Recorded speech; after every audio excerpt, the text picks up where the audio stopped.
All right, let's talk about Subpart F today.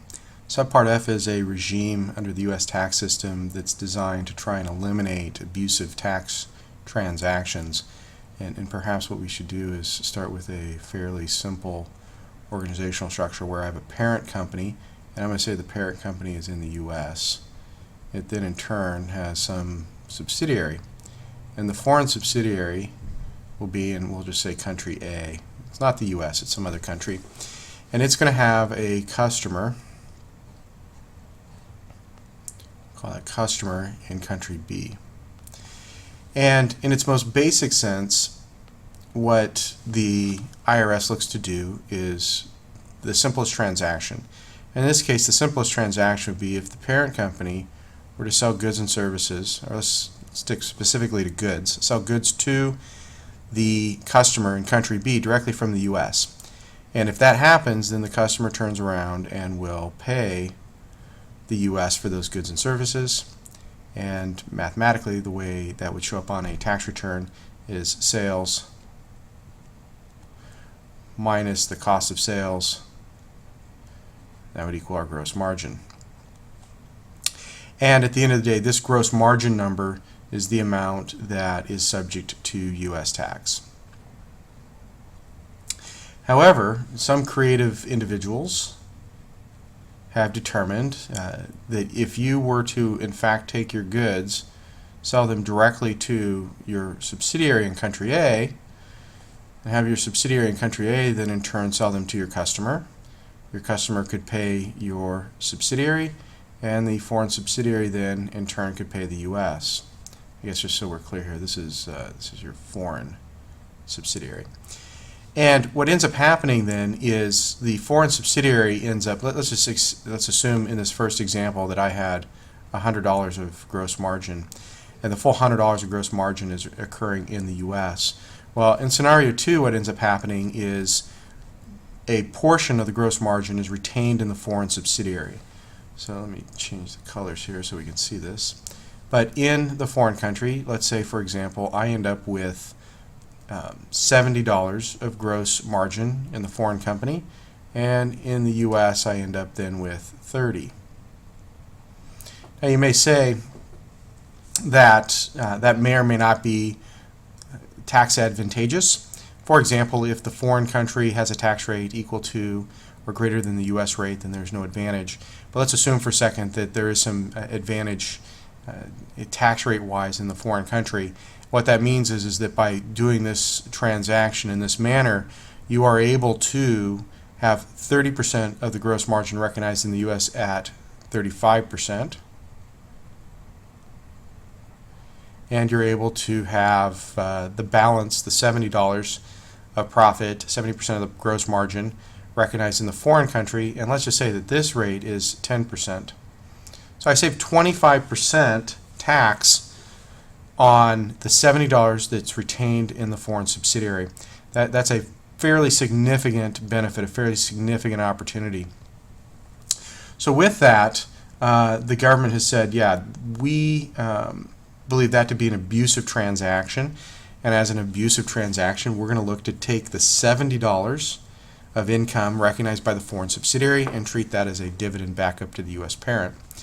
And that's what's called Subpart F. And this specific type of Subpart F income is something called, and I'll write it here, it's foreign base company sales income.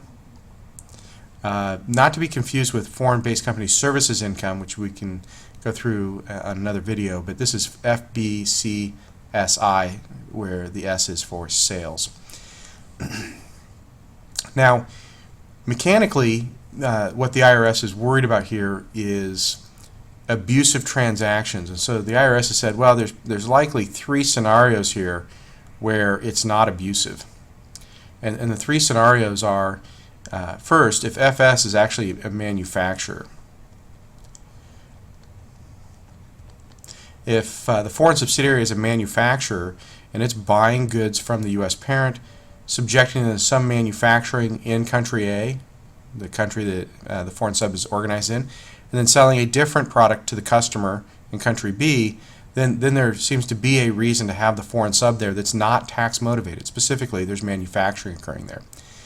The second thing that the IRS will look at as consideration as to whether or not there's a abusive transaction is whether or not the tax rate is in and of itself abusive. And so if it has a high tax, then it's not considered to be abusive. And a high tax is greater than 90% of the U.S. rate, which as of today, that would be 35% is the U.S. rate, so 31.5% would be the appropriate rate. At 31.5% or more, you end up with the high tax exception. In other words, what the government would be saying is, I'm not going into the country A for purposes of tax avoidance because my tax rate there is substantially similar to the U.S. rate. Now, it used to be that was a pretty significant number of countries that were at 31.5% or greater, but today it turns out that number of countries has fallen drastically, and in fact most countries, even major competitors to the U.S., are actually at a rate lower than 31.5%, which means that now countries are more likely to trigger this impact. The third item that will accept you from this is if the FS, the foreign subsidiary, has losses.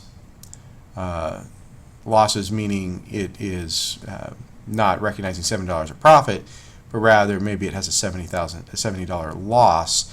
And with a $70 loss, obviously if I had taken the loss in the U.S., I would have recognized the benefit at 35%, but my loss is in the foreign subsidiary only at 10%. So from a tax planning perspective, this is probably a fairly bad answer, and therefore it's seen as an exception to this rule. One of the things that we haven't covered, and we'll cover this in another series of presentations, but it has to do with the definitions around these items. So for example, the term manufacturing, I've left that just as a term called manufacturing, but it turns out that there's a lot of controversy and there's a lot of planning and there's a lot of detail around the definition of manufacturing. The second item has to do with E&P and the calculation of this 90% U.S. rate or the high tax exception. Specifically, it's not calculated on a year-by-year basis, but rather it's calculated on a cumulative basis.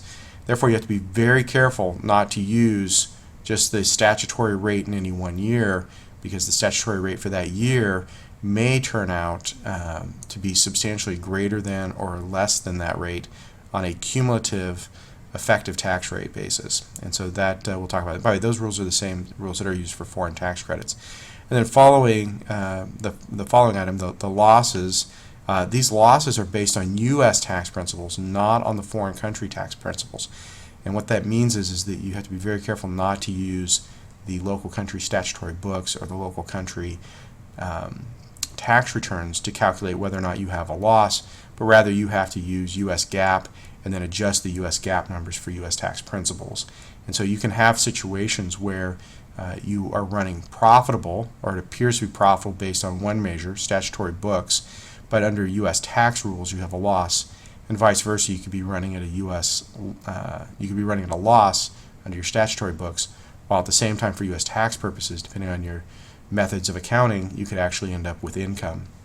And there's a whole series of special rules around this that we can talk about in a future presentation. So with that, I'd like to kind of close it out with the most basic of examples of foreign-based company sales income, which is one of the subcategories of Subpart F. Thank you.